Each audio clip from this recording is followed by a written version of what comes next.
কুড়িয়ে পাওয়ার গল্প। আজ ছোটবেলার আরেকটি ছোট্ট এবং হাসির গল্প বলবো।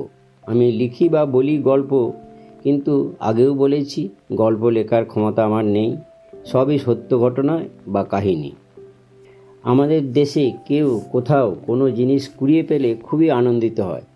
শতকরা ৯৯% লোক জিনিসটি প্রকৃত মালিককে ফেরত দেওয়ার কথা ভাবে না বা চেষ্টাও করে না। ভাবেন, আমি তো কুড়িয়ে পেয়েছি, অতএব এটি আমার। টাকা পয়সা হলে তো কথাই নেই। এদিকে যার জিনিস হারালো তার কি কষ্ট সেটা কেউ ভাবে না। ছোটবেলা থেকেই সবার দেখে এই মানসিকতা তৈরি হয়। সৌভাগ্যক্রমে এই শেষ বয়সে আমি পরপর 2বার 22 এবং 23 সালে আমেরিকা গিয়েছিলাম। প্রথমবার 2 মাস এবং দ্বিতীয়বার 6 মাস পুত্রের কাছেই ছিলাম। প্রথমবার আমি রাস্তাতে দামি নতুন মোবাইল এবং দ্বিতীয়বার কিছু ডলার, 200-300 মতো হবে, কুড়িয়ে পেয়েছিলাম। প্রথমবার লস অ্যাঞ্জেলস শহরে এবং দ্বিতীয়বার নায়াগ্রা জলপ্রপাতের নিকটেই কুড়িয়ে পেয়ে এত আনন্দ পেয়েছিলাম বলার নয়। কিন্তু পুত্রের অনুরোধে জিনিস বা ডলার যথাস্থানে রেখে দিয়েছিলাম, নিয়ে আসিনি। সে আর এক গল্প, সম্ভব হলে পরে লিখব বা শোনাবো।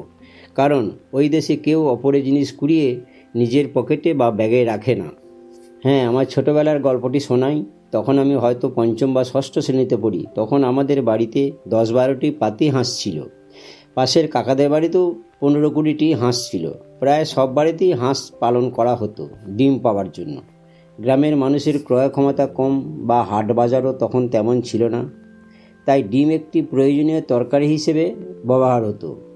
সব হাঁসই দিনের বেলায় বেশি সময় পুকুরের জলে থাকে এবং মাঝে মাঝে পুকুরের পাড়ে বা ডাঙাতে বিশ্রাম নেয়। সন্ধ্যায় গৃহস্থ বাড়িতে ফিরে আসে এবং তাদের নির্দিষ্ট ছোট ঘরে থাকে। ওই নির্দিষ্ট ঘরেতেই স্ত্রী হাঁসেরা মাসে 10 থেকে 15টি ডিম পাড়ে বা প্রসব করে। সকালে হাঁসেরা পুকুরে চলে যাবার পর গৃহস্থ ডিমগুলি ঘর থেকে বার করে জলে ধুয়ে নিয়ে রান্নাঘরে রাখে। বর্তমানে ওই ডিম বিক্রির জন্য বাজারে পাঠান অনেকে। কোনো একদিন সকালবেলায় আমি কাকাদের পুকুর পাড় দিয়ে হাঁটছিলাম। সেখানে অনেকগুলি হাঁস ডাঙাতে বিশ্রাম নিচ্ছিল। আমি তাদের খুব কাছে চলে যাওয়ায় সব হাঁস ভয় পেয়ে পুকুরের জলে নেমে পড়ে এবং আমি দেখতে পাই হাঁসের বিশ্রামস্থলে একটি বড় সাদা ডিম পড়ে রয়েছে। এটি কোনো একটি হাঁস ভুল করে বাইরে বা ডাঙাতেই প্রসব করেছে। এটি খুব কম ঘটে, তবে ঘটে। যাই হোক, আমি ডিমটি কুড়িয়ে বাড়িতে নিয়ে আসি এবং মাকে সব কথা বলি। মা বলেন, তুমি কুড়িয়ে পেয়ে এনেছো, সুতরাং এটি তোমার।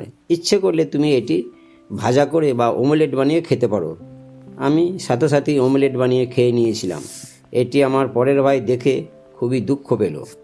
এর পরের ঘটনাটি আসলে মজার বা হাসির। পরের দিনই বিকালবেলাতে আমার ভাই খেলতে যাওয়ার সময় ওই পুকুর পাড় দিয়ে গেল এবং সশব্দে সব হাঁসগুলিকে তাড়িয়ে পুকুরে নামতে বাধ্য করলো এবং সেখান থেকে একটি নীলচে ডিম কুড়িয়ে নিয়ে বাড়িতে এলো এবং মাকে সব কথা বলল। মা ভাবলেন বুঝি বা সত্যিই হবে, কিন্তু আমি আমার ভাইয়ের চালাকি বুঝতে পেরেছিলাম। আমি ডিমটি ভালোভাবে পরীক্ষা করে দেখলাম। তার উপরে লেড পেন্সিলে লেখা আছে সোমবার এবং তারিখ। আমরা আমাদের বাড়ির সব ডিম তারিখ এবং বার লিখে রাখতাম টাটকা এবং বাসি বোঝবার জন্য। সুতরাং নিশ্চিত হলাম এটা আমাদের বাড়িতেই চুরি করা ডিম। আমি মাকে বললাম, দেখো, কাকাদের হাঁসও তারিখ লেখা ডিম প্রসব করছে। তাছাড়া কাকাদের কোনো হাঁস নীলচে ডিম প্রসব করে না। সমস্ত ব্যাপারটা মায়ের কাছে পরিষ্কার হয়ে গেল। এরপর ভাইয়ের কপালে কি জুটল সেটা আর বলছি না, অনুমান করে নেবেন। এই মজার ঘটনাটি আজও ভুলতে পারিনি এবং ভেবে বেশ আনন্দ পাই এবং শেষ বয়সেও ওই ভাইকে বলেও আনন্দ পাই। সবার জীবনেই এরকম ছোটোবেলার অনেক ঘটনা আছে।